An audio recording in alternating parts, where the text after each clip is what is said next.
നനഞ്ഞ പടക്കത്തേക്കാൾ ദുരന്തപൂർണമായ ഒരു ട്രെയിലറാണ് ഈ കഴിഞ്ഞ ദിവസം സിനിമയുടേതായി പ്രേക്ഷകരുടെ മുന്നിലേക്ക് സംവിധായകൻ അവതരിപ്പിച്ചിരിക്കുന്നത്.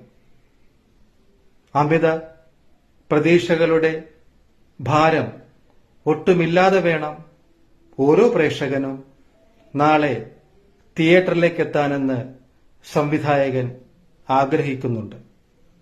പറഞ്ഞു വരുന്നത് ജീത്തു ജോസഫിനെ കുറിച്ചാണ്.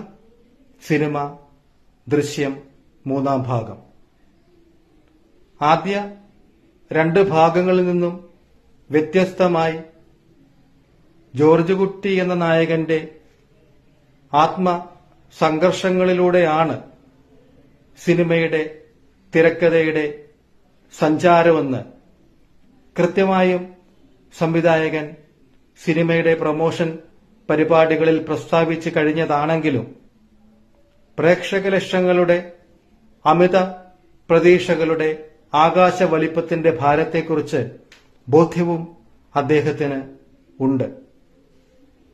അതുകൊണ്ടാണ് ടീസറിലും ട്രെയിലറിലും അദ്ദേഹം ഇങ്ങനൊരു മാസ്റ്റർ പ്ലാൻ അവതരിപ്പിച്ച് അമിത പ്രതീക്ഷയുടെ ഖനം ഒന്ന് കുറയ്ക്കാനുള്ള ശ്രമങ്ങൾ നടത്തിയിരിക്കുന്നത്.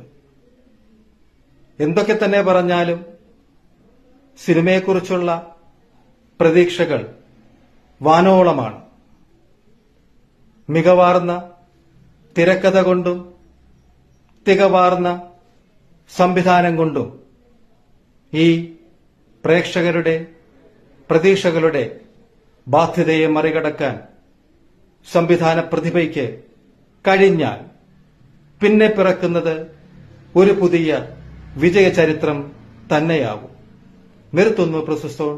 ചാനൽ സബ്സ്ക്രൈബ് ചെയ്യണേ എന്ന റിക്വസ്റ്റോടെ.